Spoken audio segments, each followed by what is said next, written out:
Bien chers frères et sœurs dans le Seigneur, que la grâce et la faveur de notre Seigneur Jésus descendent et demeurent sur chacun et sur chacune de vous. En cette solennité de la Sainte Trinité, je voudrais tout d'abord remercier les abonnés de cette chaîne Aime et Sois patiente pour votre patience. J'ai reçu des messages de frères et sœurs qui me disaient qu'il y avait des soucis avec le son. Ils avaient du mal à suivre, du mal à entendre. Et j'ai promis d'arranger cela, j'ai promis de remédier à ces problèmes. Et j'y travaille, j'y travaille. Merci beaucoup pour votre patience. Merci beaucoup pour vos soutiens. Merci beaucoup aussi pour ceux qui continuent de s'abonner, d'inviter d'autres à s'abonner. Continuez d'étendre l'œuvre du Christ, continuez de répandre l'amour du Christ. Parce que c'est celle-là, la mission que nous avons reçue. C'est cette mission-là de prêcher l'évangile, de faire de tous les hommes, de toutes les femmes, des disciples de Jésus que nous avons reçus. Les disciples ont reçu une mission, et cette mission, c'est de faire des hommes et des femmes des disciples du Christ. L'évangile d'aujourd'hui nous rappelle cela. L'évangile d'aujourd'hui nous rappelle que nous sommes envoyés, que tous baptisés, nous avons été choisis par le Seigneur pour aller en mission. Et au début de cet évangile, on nous rappelle que les disciples sont en train de douter. Les disciples ne doutent pas de la Seigneurie de Jésus. Les disciples ne doutent pas que Jésus est Seigneur, que Jésus est Dieu, que Jésus est digne d'être adoré. Les disciples doutent d'eux-mêmes. Comme parfois nous-mêmes nous doutons de nous-mêmes. Comme parfois nous-mêmes nous nous posons des questions sur nous-mêmes. Lorsque nous regardons la Trinité Sainte, lorsque nous regardons le Père, nous contemplons le Père, le Fils et l'Esprit Saint. Lorsque nous voyons cette sainteté, cette grandeur, cette bonté, cet amour qui réunit ces personnes, nous sentons notre indignité et nous nous demandons, mais sommes-nous capables d'être en présence de Dieu? Sommes-nous capables de faire la mission de Dieu? Sommes-nous capables d'être envoyés par Dieu? Qui sommes-nous pour que le Seigneur jette son regard sur nous? Qui sommes-nous pour que le Seigneur nous crée avec tant d'amour? Qui sommes-nous pour que le Fils vienne jusqu'à mourir sur la croix? Qui sommes-nous pour que l'Esprit Saint descende sur nous, nous obéisse, remplisse nos vies, suive nos efforts? Qui sommes-nous? Et c'est la question que je me pose très souvent. Qui suis-je, Seigneur, pour que je sois choisi de mes frères, du milieu de mes frères et sœurs, pour les servir? Pour qu'en étendant mes mains et en invoquant l'Esprit Saint, il puisse descendre sur les offrandes.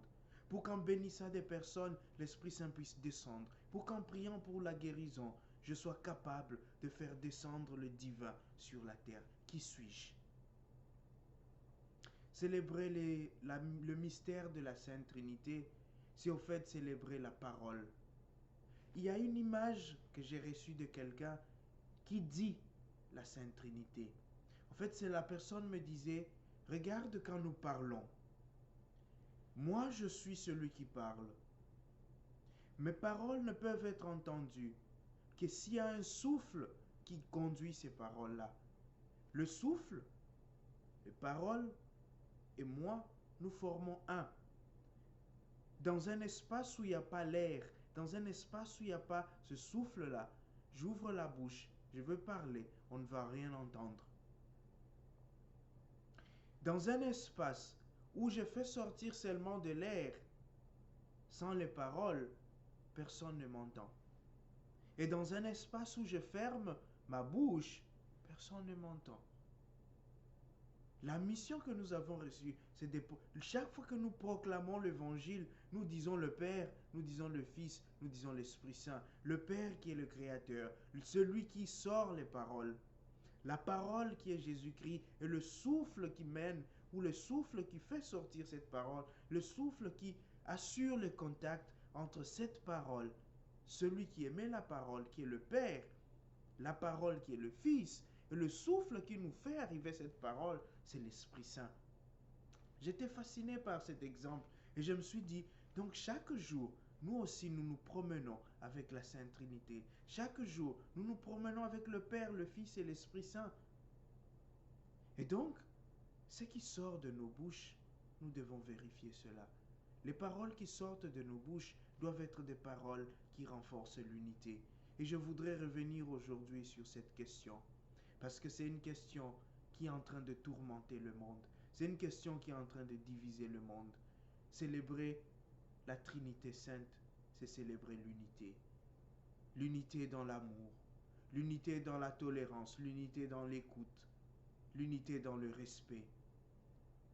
Le monde souffre aujourd'hui de ce manque d'unité. Nous souffrons de ces divisions, des divisions raciales, des divisions tribales, des divisions ethniques, des divisions politiques, les divisions de genre, les divisions de toutes sortes, les divisions sociales.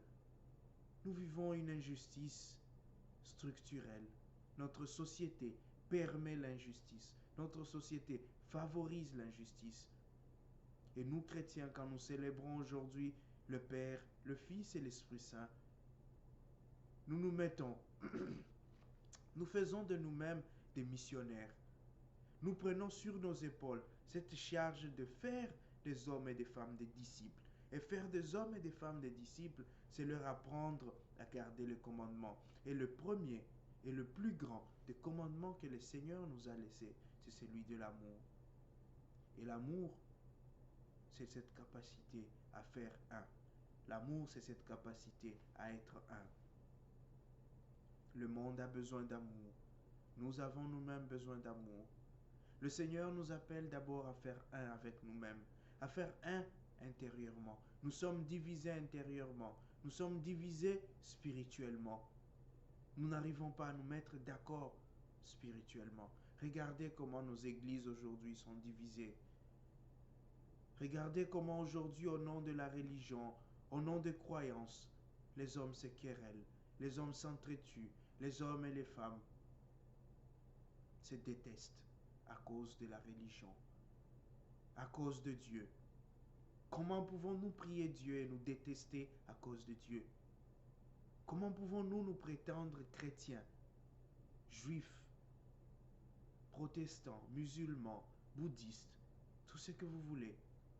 Comment pouvons-nous prétendre aimer Dieu, vivre les commandements de Dieu et être capable d'être malhonnête, être capable de tricher, être capable de tuer, être capable de mentir à celui qui est à côté de nous? Comment pouvons-nous prêcher l'amour de Dieu, rassembler nos fidèles, parler pendant des heures, si dans nos communautés nous sommes déchirés? Si dans nos communautés, nous ne pouvons même pas nous mettre d'accord sur la manière de gérer nos propres argent. Si dans nos communautés, nous ne pouvons pas nous mettre d'accord sur la manière de gérer les biens de nos communautés. Quel évangile nous porterons? Quel message nous porterons? Je suis chrétien, mais avec l'autre chrétien, mon voisin, je ne parle pas. J'ai envie de lui donner du poison. Je ne peux pas l'accueillir. Ses enfants, je n'aime pas le voir. Et pourtant, c'est moi qui chaque jour me plains que telle ou telle autre religion, c'est une religion de violence. Que telle ou telle autre religion, c'est une religion de médisance. Que telle ou telle autre religion, c'est une religion qui ne vaut pas la peine.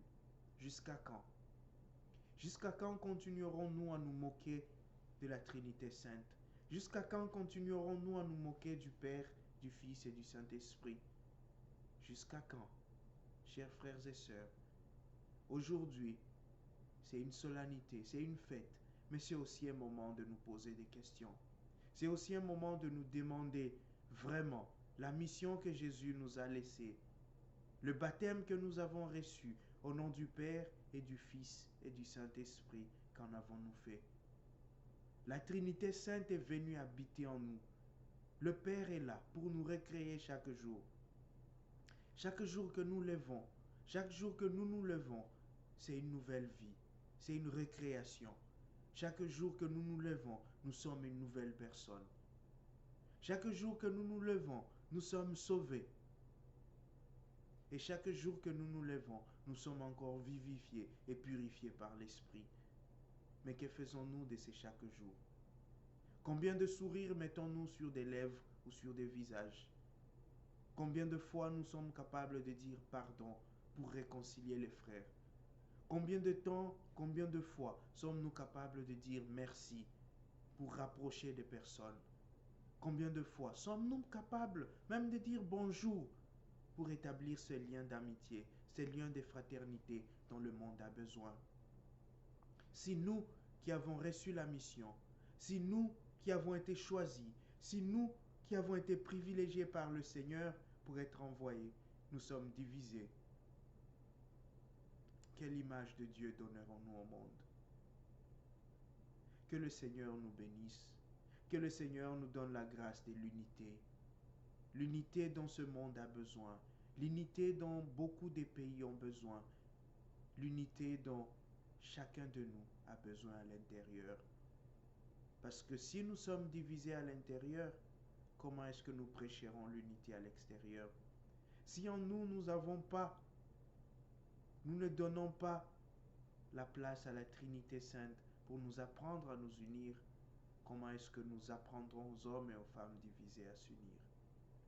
Prions le Seigneur qu'il nous donne la grâce et la force, que son Esprit Saint ne nous abandonne pas et que son amour soit toujours sur nous pour que nous soyons des personnes d'unité, que nous soyons des personnes dignes de la mission que nous avons reçue.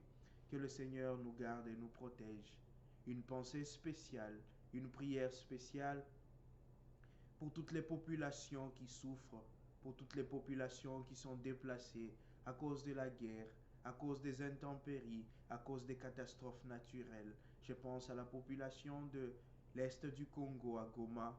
Je pense à la population, aux populations de la Palestine.